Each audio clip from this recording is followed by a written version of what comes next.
Halo, selamat datang semua di Tarot, Talkshow Patriot.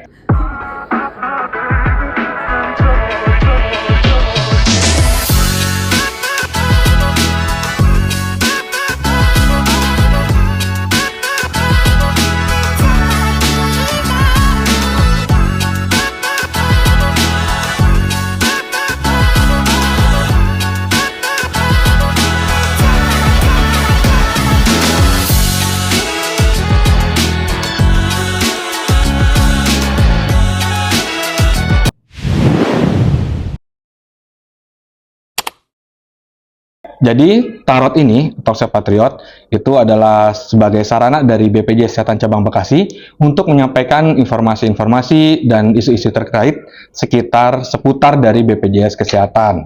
Di sini, saya Yanuar dari staf kepesertaan Cabang Bekasi, dan sudah bersama saya, Maya Amanda dari staf kepesertaan Bekasi juga.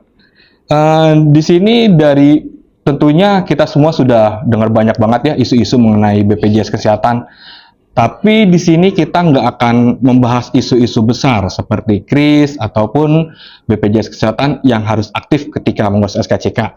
Di sini justru kita akan membahas isu yang lebih kecil tapi lebih krusial dan mungkin banyak dari peserta JKN di sana kurang tahu mengenai hal tersebut, yaitu adalah mengenai penonaktifan BPJS atau ketika bisa dibilang mungkin BPJS-nya tiba-tiba aktif. Tentu kan akan banyak ya bertanya, ini kenapa ini bisa tidak aktif gitu. Nah, di sini saya telah membawa narasumber langsung yang memang sudah berapa lama Mbak di pesertaan BPJS Kesehatan Mbak? 8 tahun ya? 8 tahun dan tentu informasinya akan sangat jelas dan lengkap ya. Kalau gitu kita bahas yang pertama nih Mbak. Mengenai kan sering tuh ya kalau misalnya orang tuh tiba-tiba dia BPJS kesehatannya bulan-bulan kemarin tuh dia masih bisa berobat nih, terus ketika bulan sekarang ternyata tiba-tiba nonaktif. Itu biasanya case-nya apa sih Mbak? Kita lihat dulu dia itu pesertanya dari segmen apa. Kan kita ada terbagi dari beberapa segmen. Segmen dari PPU ke pekerja penerima upah seperti PNS, TNI Polri, pegawai swasta, dan lain-lain, dan juga pekerja bukan penerima upah ke PBPU itu peserta mandiri. Mandiri ini peserta yang membayarkan iurannya secara mandiri setiap bulan untuk satu kakak. Nah, kita lihat dulu misalkan peserta mandiri ini mungkin ada 1 bulan dia yang tidak bayar, otomatis di bulan berikutnya kartunya langsung dinonaktifkan. Nah, untuk pengecekan hal tersebut, sebaiknya peserta yang sudah punya handphone Android itu bisa menginstal aplikasi mobil JKN di handphonenya. Itu hanya dengan menggunakan nomor HP dan email saja. Jadi dia bisa nge-track atau melihat setiap bulan itu dia rutin membayar atau enggak. Bisa jadi kan peserta mungkin yang belum melakukan auto debit atau penarikan tagihan secara otomatis dari bank, itu tuh dia bisa ngecek langsung dari aplikasi mobil JKN. Bisa aja peserta ini lupa untuk membayarkan di bulan Juli kemarin, otomatis kan di bulan Agustusnya akan nonaktif seperti itu. Dan dari segmen penerima upah, misalkan dari pegawai swasta, bisa jadi si pekerja ini sudah tidak bekerja lagi di perusahaan itu, otomatis kan si perusahaan atau badan usaha tersebut tidak ada kewajiban lagi untuk membayarkan iurannya, dan di bulan berikutnya kartunya bisa saja dinonaktifkan. Jadi kita harus lihat dulu dia dari segmen apa dan alasan penonaktifannya. Namun jika mereka belum melakukan penginstalan aplikasi mobil JKN, dia bisa juga datang langsung ke kantor BPJS Kesehatan, nanti akan dilayani di petugas online-nya. Nah, tetangga saya ada tuh Mbak, namanya Pak Usep ya. Dia tuh kemarin pagi tuh datang ke saya, Mas, ini anak saya tuh harusnya berobat hari ini. Ke bulan lalu tuh masih bisa, kenapa dia hari ini BPJS-nya tiba-tiba nonaktif ya? Nah, itu biasanya kenapa ya Mbak? Pak Usepnya sebagai pekerja penerima upah nggak? Iya, benar. Ya. Kita lihat dulu usia anaknya berapa. Kalau misalkan usianya sudah di atas 21 tahun, otomatis kepesertanya akan dinonaktifkan. Nah, jika dia masih kuliah, itu bisa dilampirkan surat keterangan aktif kuliahnya ke BPJS Kesehatan untuk diaktifkan kembali. Jadi kalau misalnya usia 21 tahun dan masih kuliah, sampai usia 25 tahun itu batasnya, hanya dengan melampirkan surat aktif kuliah saja itu bisa diaktifkan kembali. Oh, jadi memang ketika umur 21 itu, si anak pekerja ini itu akan otomatis nonaktif, dan lalu dari pekerjanya sendiri atau orang tuanya itu harus melaporkan ke HRD Mbak atau ke kantornya Mbak? Melalui HRD atau admin di kantor atau langsung ke BPJS Kesehatan atau melalui nomor Pandawa itu. Nah, lalu untuk yang tadi dia kan pertama itu apabila ada tunggakan ya dari sektor PBPU, itu untuk aktifnya lagi kembali bagaimana, Mbak? Peserta cukup membayarkan iuran yang tertunggak dan bulan berjalan saja tanpa ada denda, itu peserta bisa langsung aktif, bisa pembayarannya melalui mobile banking, melalui channel-channel ATM, ataupun ke Alfamart atau ke Indomaret. Itu setelah pembayaran 5 menit kemudian kartunya bisa langsung aktif kembali dan dipergunakan di fasilitas kesehatan. Ah, tuh Sobat JKN. Jadi di sini tuh bisa kita lihat ya pentingnya mobil JKN ya. Jadi untuk memastikan itu semua tuh kita bisa ngeceknya dari mobil JKN ya Mbak. Dan itu sangat mudah sekali. Tinggal download, bikin akunnya, daftar, lalu cek dari nomor kartunya. Dan tentu juga kitanya juga harus rutin membayar iuran setiap bulannya supaya ketika kita membutuhkan pengobatan atau kita butuh ke rumah sakit itu nggak ternyata tiba-tiba nonaktif. Dan untuk yang bapak-bapaknya nih, bapak ibunya masih bekerja, dilihat juga nih anak-anak nih, kalau kira-kira sudah mendekati ulang tahun ke-21, sudah naik umur ke-21, ada baiknya si anaknya ini segera ngurus ke kampus, bisa dari surat keterangan aktif kuliahnya ataupun dari membayar KRS terakhir ya Mbak ya? Bukti pembayaran SPP terakhir. Bukti pembayaran SPP terakhir. Lalu berikutnya nih Mbak, itu kadang tuh kemarin juga ya tetangga saya ya, ini Pak Slamet sekarang, datang-datang nih marah nih ke saya, Mas, ini tuh istri saya tuh udah meninggal lama loh Mas, udah meninggal dari tahun 2022, kenapa tagihannya masih ada? Nah itu gimana tuh Mbak, bisa diceritakan nggak Mbak? Oke, jadi Biasanya, untuk Mbak. peserta yang mandiri atau PBPU yang sudah meninggal dunia, itu wajib melaporkan kepesertaannya ke BPJS Kesehatan dengan melampirkan akte kematian. Otomatis kartu yang sudah peserta yang sudah meninggal, kartunya akan kami nonaktifkan karena dia sudah tidak ada lagi kewajiban untuk membayar iuran. Nah, jadi setiap ada perubahan data peserta, baik peserta yang baru lahir, kematian, atau bahkan perpindahan tempat tinggal, itu wajib dilaporkan ke BPJS Kesehatan, seperti itu.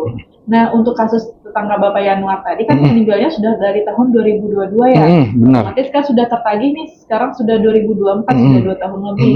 Itu nanti bisa tagihannya kita hilangkan atau direkon. Namanya direkonsiliasi dengan melampirkan surat akte kematiannya. Jadi kita akan rekonsiliasi, misalkan dia meninggalnya Januari 2022, kita akan rekon dari bulan Februari 2022 sampai dengan bulan Agustus 2024. Jadi tidak ada kewajiban lagi dia untuk membayar setelah dia meninggal dunia.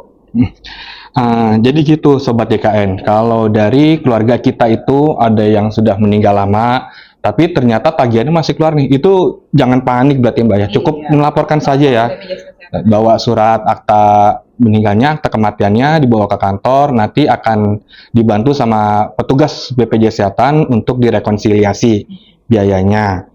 Terus kalau misalkan ada keluarga yang meninggal nih, dia aktif bekerja nih, itu suratnya tuh kita bawa ke kantor atau lapor HRD-nya? Untuk pekerja penerima upah baik dari segmen PPU dari DPIBU itu bisa melampirkan surat kematiannya ke HRD-nya aja atau admin di perusahaan. Pasti kan setiap perusahaan punya HRD atau admin, itu tinggal dilampirin aja. Nanti yang melaporkan ke BPJS itu HRD-nya melalui email ke BPJS Kesehatan. Jadi pesertanya nggak perlu ke BPJS Kesehatan lagi.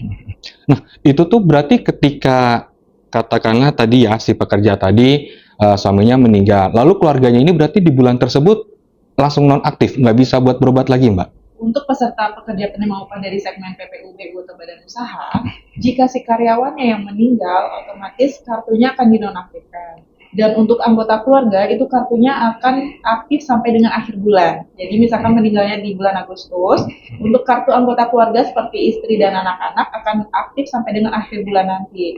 Terhitung bulan September di tanggal 1 kartunya kan akan dinonaktifkan. Karena tidak ada lagi kewajiban dari perusahaan untuk membayarkan. Untuk keluarga itu bisa dialihkan ke segmen PBPU atau peserta mandiri. Itu bisa melalui nomor WA BPJS Kesehatan atau Pandawa atau langsung ke kantor BPJS Kesehatan. Gitu. Nanti datanya akan dialihkan ke pesertanya.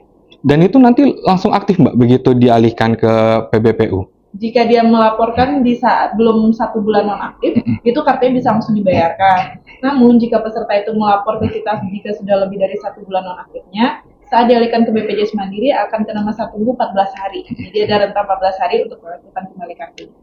Tuh Sobat JKN semua, jadi kita tuh harus tertib secara administrasi juga ya. Jadi ketika ada dari pekerja, tetangga kita, atau dari keluarga kita sendiri yang meninggal, itu bisa diingatkan untuk segera mengurus ke HRD-nya bisa, ke kantor langsung bisa. Jadi jangan takut, ini karena bapaknya sudah meninggal, takutnya nonaktif nih, sedangkan lagi sakit, itu enggak, itu akan tetap aktif. Justru kalau kita nanti terlambat untuk melaporkan tersebut, itu kedepannya tuh akan menjadi menyusahkan juga buat kitanya, buat dari kantor HRD-nya juga, karena akan jadi ada perbedaan gitu. Terus ini Mbak, sekarang kalau misalnya nih dari kitanya nih ngerasa kayaknya udah berat banget gitu kan daftar BPJS Kesehatan nih, kayaknya biayanya nih tinggi gitu. Bisa nggak sih Mbak kita nonaktifin BPJS katanya atau ada cara lain Mbak?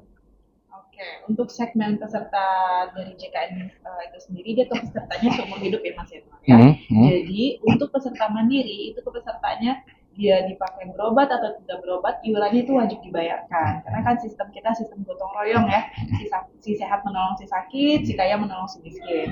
Nah, kartu ini hanya bisa dinonaktifkan jika peserta itu meninggal dunia dengan melampirkan akte kematian. Atau misalkan ada peserta mandiri, anaknya yang kuliah ke luar negeri, otomatis kan dia tidak akan bisa mengakses pelayanan kesehatan di Indonesia.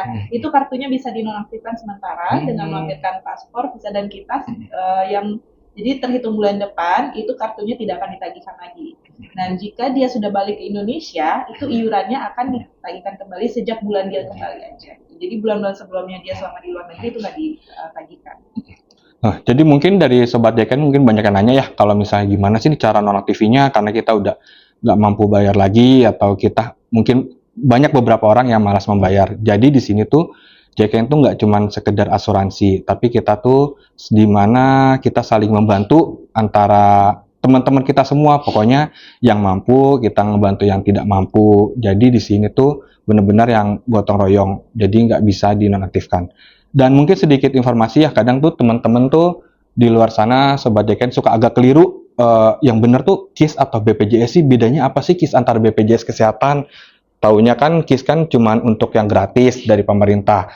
Sebenarnya itu tuh nggak seperti itu. Jadi BPJS Kesehatan itu merupakan badannya, penyelenggaranya, sedangkan KIS itu tuh programnya. KIS itu Kartu Indonesia Sehat. Jadi bisa dibilang sebenarnya sama aja antara BPJS Kesehatan dan KIS. Kita tidak ada pembedaan terhadap hal tersebut gitu. Terus mungkin Mbak Maya ada lagi yang mau disampaikan sekitar nonaktif dari BPJS Terkait Kesehatan? peserta mandiri tadi, misalkan memang jika dia sudah benar-benar tidak sanggup, ini kategori orang yang sangat-sangat miskin, itu kan kita ada namanya penerima bantuan iuran, baik itu dari APBN, dari pusat, atau dari APBD, dari daerah. Jadi peserta itu nggak usah khawatir, dia cukup melapor ke dinas sosial di tempat dia berada dengan melampirkan SKTM, surat keterangan tidak mampu, itu biasanya diperoleh dari RT dan RW. Lapor aja ke dinas sosial. Jika dia memang tergolong orang yang tidak mampu, datanya itu bisa dialihkan sebagai ketanggungan pemerintah. Jadi dia nggak perlu lagi tuh bayar yang mandiri per bulan. Iurannya akan dijaminkan sama pemerintah. Gitu. Cukup melapor aja ke dinas sosial, nanti kita sebagai masyarakat pasti akan didata.